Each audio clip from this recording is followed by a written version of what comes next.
Was the head of education, PhD, all that stuff. I go home and ask him, said, why don't we learn about money in school? And he looked at me and says, because the government doesn't let us teach that subject. The government tells us what we can teach and what we can't teach. And I thought that was strange. And I said, but aren't we going to school to learn about money? He says, no, your job is to get a job. I said, but you get a job to earn money. He goes, no, you're supposed to just get a job. I went, no. Isn't the purpose of a job to earn money? He goes, you're correct. I said, so why don't I just learn about money? I can skip the job part, And he got flustered and he said, if you want to learn about money, why don't you ask your best friend's father about money? And I said, why? That's Mike. So why ask him? He says, because Mike's father is an entrepreneur. And I said, what are you? He says, I'm an employee. I'm a government employee. I went, oh, what's the difference? He says, the difference is an entrepreneur must know about money, or they're no longer entrepreneurs. And he says an employee doesn't have to know anything about money because the government will take care of them, the company will take care of them. So I'm all confused. But I took my dad's advice and I trundled over to Mike's father's office and knocked on his door and I said, hey, I'm here, 9 years old. Teach me about money. He says, beat it, kid, But that's where the story of Rich Dad, Poor Dad started. And finally, through persistence, my rich dad started teaching me about money on one condition. And that condition was he would never pay me. He says, the moment I pay you, you think like an employee. He says, that's the trap. Entrepreneurs work for free. And now I'm 9 years old, my head's cracking in half. He says, you never want a paycheck. You understand that, kid? I said, okay, I got it. And he says, well, how do I make money? He says, that's what entrepreneurs figure out. It's like, so how do I learn about money? So he would just break out a Monopoly game board. So I would work for free. I'd pick up cigarette butts, and he had hotels and restaurants, and I would clean and do menial tasks. And as I got older, I started getting into office work and marketing and accounting, and I was an apprentice basically, but I always worked for free. And he would teach me about money, but the way he taught me about money was playing Monopoly. And finally one day I got upset. I said, well, when are you going to teach me about money? He says, what do you think we're doing? We're playing Monopoly. He goes, no. What do you think we're doing? We're playing Monopoly. He says, what do you think we're doing? So I don't know. I'm teaching you about money. And then that's when, you have one green house. He says, there's many formulas for great success in money. There's thousands of them, but one of the best ones is found on the game of Monopoly. It still is today. 4 green houses, 1 red hotel. I said, what? He says, one of the greatest ways to acquire great wealth is playing Monopoly in real life. 4 green houses, 1 red hotel. But is that all there is? He goes, that's it. And he says, what do you think I'm doing? And I went, I don't know. So then he took me out and he showed me his greenhouses.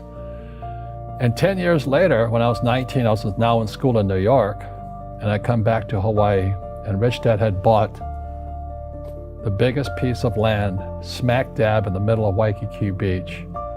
And when you go to Waikiki Beach today, you'll see the Hyatt Regency Hotel. That was his hotel. Just like the game of Monopoly. Just like the game of Monopoly. Acquired assets and they became bigger assets. He just kept what's called an assemblage, because that property wasn't that big at the time. So he had to buy out all the small guys.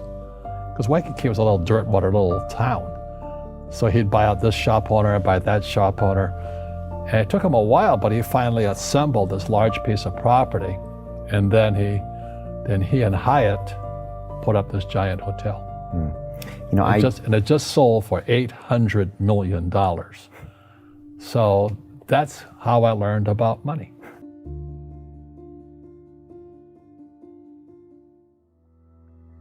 I've had financial crashes. I've had people stab me in the back, but they're all good because I grow from it. That's spirituality. Right. People who are afraid of making mistakes, like they teach in school, they don't ever grow. Because spirituality is there's good and there's bad, there's right and there's wrong, there's up and there's down. most people only want to be right. They only want to be positive. Well, you can't have that. That's not reality. Well, I wasn't poor by most people's standards, but I came from a family with a poor attitude, if you know what I mean. Because rich, poor, middle class, poverty starts with a fundamental attitude. Poverty is passed on. It's taught in your families. And middle class is taught in families. And so the people right now who are sitting at home, who are struggling financially or worried about money or unhappy, they may be making a lot of money, but unhappy with what they're doing, it was probably taught to you. You know, your superego was taught, get a job, work hard, or you'll never be rich, or the rich are evil, or whatever. The school system will never teach you about money. The school system was designed to teach you to be an employee, which is important, or a doctor or a lawyer, a specialist, but never about money. And what most people lack is real business knowledge, like accounting, like debt, like taxes. You got to know that stuff, but they don't teach it in school to anybody. So, and then when people ask me, how did your rich dad learn this when your poor dad, a PhD, didn't? And the answer is very simply, my rich dad, who's my best friend's father, his father died when he was 13. So his rich dad had this family business at 13 to run. So he had to drop out of school, which was his blessing.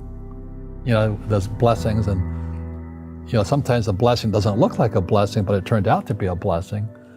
And then his teachers became his bookkeeper, his accountant, his attorney, his banker, his real estate agents.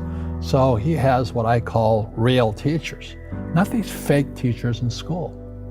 You see, most teachers in school, they're out of ethics. They teach subjects they themselves don't practice. I asked the teacher, I said, I'm in my third year of calculus now. It was called strength of materials. I said, am I ever going to use this stuff? He goes, no. I said, why do you teach it? He says, because I get paid. I said, do you ever use it? He goes, no. And that's why, you have to, in life, one of the things I suggest to people, you got to find a real teacher versus a fake teacher. And a fake teacher is somebody who doesn't do what they teach. And a real teacher is doing what they teach every day. So my accountants, my attorneys, they're in it every single day. That's how I learn, because every day I'm solving problems in my business. So I have accountants and attorneys and bankers and all these people on speed dial because I'm solving problems with my team. I see you giving this knowledge out, and yeah. Do the rich people cringe and say, don't tell them that, Rob? Yes. Don't tell people what you know. Right. Keep them poor. But, unfortunately, the poor, as was in the Bible, I'm not real religious, the poor will always be amongst us because it starts up here. Right, it's that fear mentality. It's in their words, and the words become flesh. Again, I'm not really religious. I flunked out of Sunday school also. But when they say I can't afford it or I can't do that, they go down. They become what they say. My PhD dad, he says, what do you think I am, made of money? I can't afford that.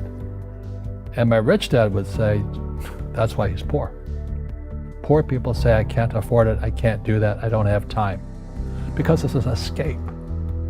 It's an escape, you know what I mean? It's easy to say, I can't afford it. And your rich dad used to say what instead of, I can't afford it? How can I afford it? How can I do that? What would it take, or why should I do that? He says that a question opens the mind, a statement closes the mind. See, when you say, I can't afford it, your mind shuts down, and you become what you say. Rugby is a team sport, but so is soccer. The rules are different. And other people are golfers. They play by themselves. And so everybody's different. So my game financially is business, number one. Second is real estate.